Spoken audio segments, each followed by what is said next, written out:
You complain about waking up at 7 in the morning for school? But if you were born in the ancient world, your teachers wouldn't just give you detention, they would literally starve you, on purpose.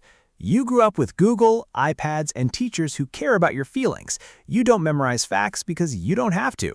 But if you were dropped into an ancient classroom today, you wouldn't just fail, you would be publicly humiliated, physically beaten, and thrown out on the street. Let's start with ancient Sparta.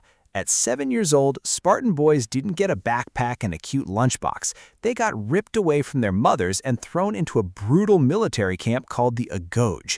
Think of it as a terrifying summer camp where the counselors actually force you to fight the other kids to the death.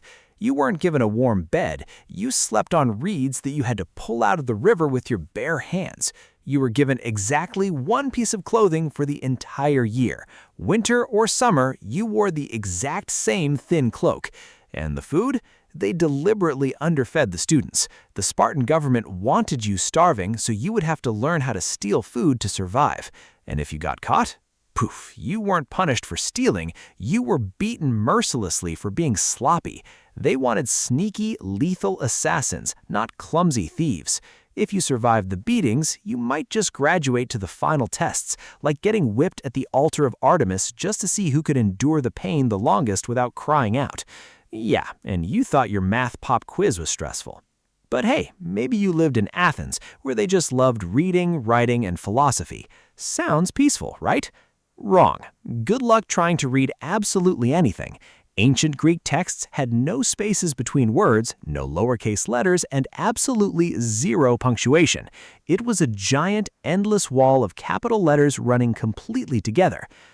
Try reading that while a bearded philosopher screams at you to recite Homer's Iliad. Oh, by the way, the Iliad is over 15,000 lines of poetry, and you had to memorize it, word for word, because there were no textbooks for you to take home. Oh, and you didn't have iPads or even paper. Paper was insanely expensive. You had to carve your homework into heavy wooden tablets covered in wax using a sharp metal stick called a stylus. Make a spelling mistake? You couldn't just hit backspace. You had to physically melt the wax down with fire, smooth it out, and start all over again. Your handwriting would be completely illegible, and the teacher would just assume you were stupid. And do not even think about slacking off in gym class. Greek schools included serious athletics, but it wasn't just throwing a dodgeball around. The Greek word gymnasium literally translates to naked exercise place. Yeah, completely naked. You had to run, wrestle, and throw javelins without a single piece of clothing on, all while the entire city watched and judged your athletic ability. Physical weakness was considered a massive character flaw. Fail at sports, and you instantly lost all social respect. You'd be an outcast. Now, what if you were a girl in ancient Greece? Well, you didn't go to school at all. In Athens, girls were strictly kept indoors, hidden away from public life. You would be taught how to spin thread, weave cloth, and manage slaves. Your entire education was focused on becoming a quiet, obedient wife by the age of 14.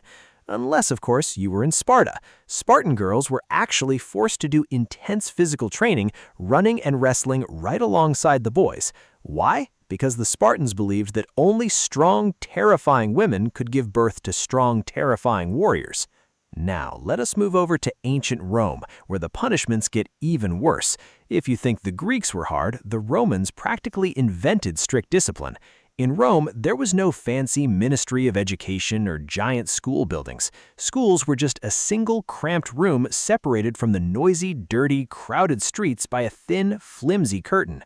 You had to wake up before the sun even rose to get there.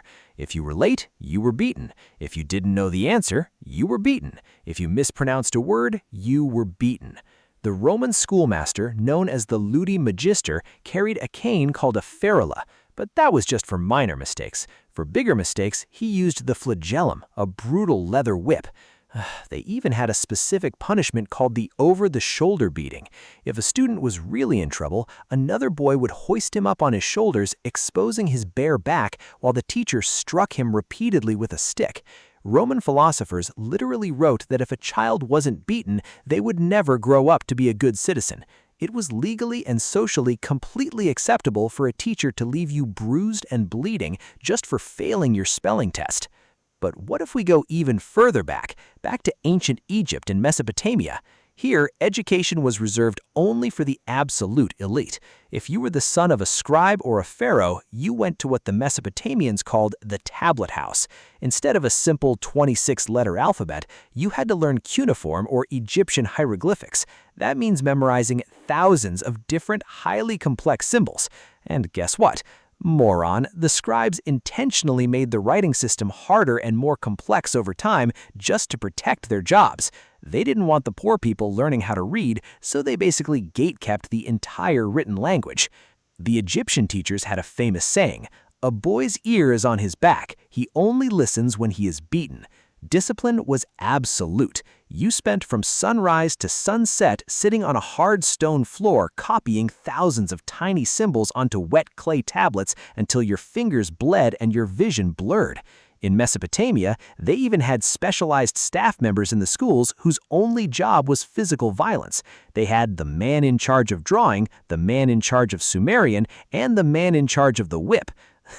Imagine your modern school hiring a guy whose only job title is walking around and whipping kids who fall asleep at their desks. The truth is, for most of human history, the concept of a fun childhood simply did not exist. Children were not seen as delicate little humans that needed to be nurtured, protected, and coddled. They were seen as defective, tiny adults who needed the laziness and stupidity physically beaten out of them. Education wasn't about finding your passion or expressing your unique creativity. It was about raw survival. It was about forcing you into a rigid mold so you could serve the state, fight in wars, or keep the massive bureaucracy of the empire running. If you couldn't keep up, you were cast aside.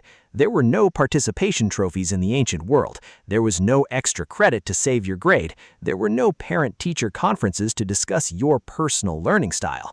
If you went home and complained to your teacher that the teacher hit you, your Roman father would probably hit you again just for complaining about him.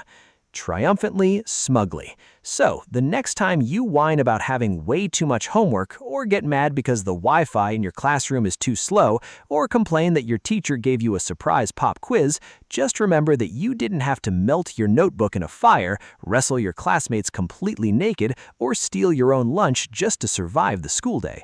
If you enjoyed watching you fail at ancient history, hit that subscribe button, leave a like, and tell me in the comments which ancient school you think you could actually survive. Probably none of them, but I'd love to see you try.